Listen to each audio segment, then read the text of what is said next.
Fast track taxi ஆப்பின் உத்தரவாதம். Trip cancellation இல்லை, extra payment இல்லை, நியாயமான கட்டணம். இதுவே ஃபாஸ்ட் ட்ராக் டாக்ஸி ஆப்பின் உத்தரவாதம்.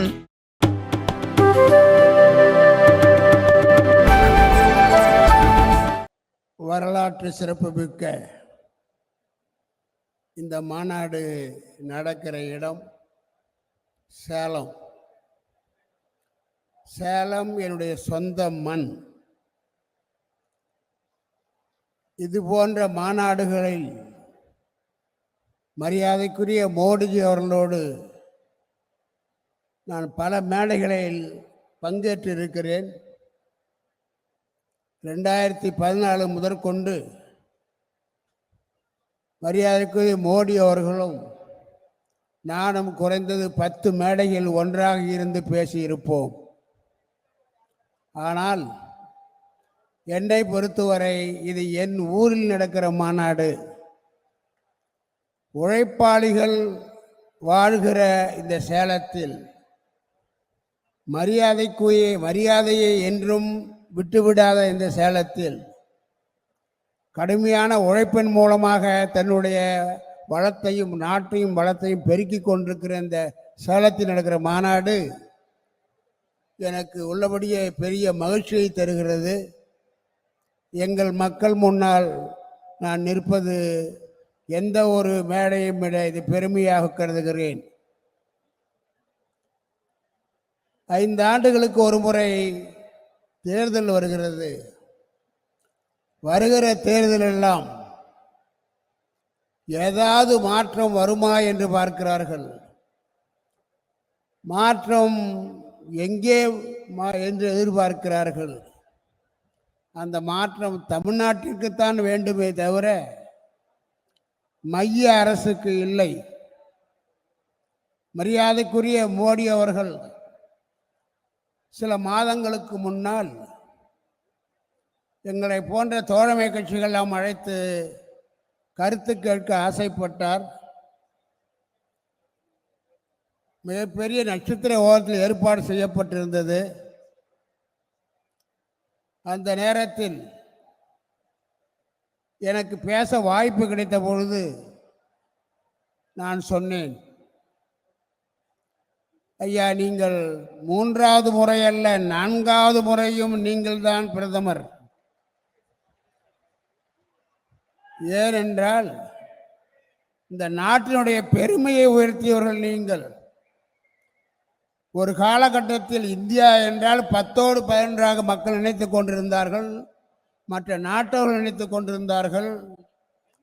வெளிநாடுகளில் இருப்பவர்களெல்லாம் ஆமாம், இந்தியா ஒரு சாதாரண நாடு, அப்படி ஒன்றும் சாதித்து விடவில்லை, பொருளாதாரத்தில் போராடி கொண்டிருக்கிறார்கள் என்றெல்லாம் நினைத்தார்கள். ஆனால் மரியாதைக்குரிய அவர் நம்முடைய பிரதமர் மோடி அவர்கள் இந்த 10 ஆண்டுகளில் செய்த நல்ல திட்டங்கள் மூலமாக, மக்களுக்கு கொடுத்த வளர்ச்சியின் மூலமாக 10வது இடத்திலே இருந்த நமது பொருளாதாரம் இப்போது 5வது இடத்தில் வருகிறது. அது மட்டுமல்ல, நாம் எல்லோரும் உழைத்து ஒரே சிந்தனையோடு 2024 வருகிற தேர்தலில் தமிழ்நாட்டிலிருந்து 40க்கு 40 பேரை எம்பி நாம் அனுப்ப முயற்சி செய்ய வேண்டும். நாம் 40 பேரை அனுப்புவது என்பது ஏதோ மோடி அவர்கள் இந்த 40 வைத்துத்தான் அவர் ஆட்சி அமைக்க வேண்டிய அவசியம் இல்லை. ஏற்கனவே சர்வேக்கள் சொல்லுவதெல்லாம் நாங்கள் 350 400 ஏற்கனவே எட்டிவிட்டோம். ஆனால் நாம் நம்முடைய பங்கிற்கு மிக பெரிய அளவில் பாராளுமன்ற உறுப்பினர் அனுப்பினால் மட்டுமே தமிழ்நாட்டிற்கு வர வேண்டிய திட்டங்கள் வரும். மந்திரிகளை பார்த்து நிதியை பெறுவதற்கு வாய்ப்பாக இருக்கும். நான் இப்பொழுது எம்பியாக இருப்பது உங்களுக்கு தெரியும். இந்த 5 ஆண்டு காலத்தில் என்னுடைய அனுபவம் எல்லாம் அங்கே இந்த பாராளுமன்றத்தை நடத்த விடாமல் தடுப்பது, கெடுப்பது, ஒரே சத்தம் போட்டு சிறு பிள்ளைகளைப் போல கோஷம் போடுவது, இதையெல்லாம் யார் என்றால் திராவிட சகோதரர்களுடைய இந்த தமிழ்நாட்டிலிருந்து வந்த எம்பிக்கள் தான் என்பதை உங்களுக்கு சொல்லிக்கொள்ள ஆசைப்படுகிறேன். அதனால் நடப்பது என்ன? ஒரு நாள் பாராளுமன்றம் நடக்க வேண்டுமானால் பல லட்சங்கள் செலவழிக்க போகிறது. அது யாருடைய பணம்? நம்ம வரி பணம். ஆனால் பாராளுமன்றம் நடத்த விடாமல் தொடர்ந்து பந்த்கரோ பந்த்கரோ என்று சொல்லி இன்றைக்கு நம்முடைய வரிப்பணம் வீணாகிற வகையில் நமக்கு வரவேண்டிய திட்டங்களை எல்லாம் கெடுத்து குட்டிச்சவர் ஆக்கியவர்கள் இந்த திராவிட பெருமக்கள் தான். அந்த வகையில் நாம் நம்முடைய தமிழ்நாட்டிற்கு நல்ல திட்டங்கள் வர வேண்டுமானால், வளர்ச்சி வர வேண்டுமானால், தமிழ்நாடு மேலும் உயர வேண்டுமானால், தொழிற்சாலைகள் வர வேண்டுமானால், வேலை வாய்ப்புக்கு வர வேண்டுமானால் நாம் மைய அரசோடு ஒத்துப்போக வேண்டும். ஆனால் தமிழ்நாட்டை பொறுத்தவரை நாங்கள் எதிர்ப்பது தான் எங்கள் வேலை. அதற்கே மக்கள் எங்களை அனுப்பியிருக்கிறார்கள். ஆகவே நான் எதிர்த்து கொண்டே இருப்போம்.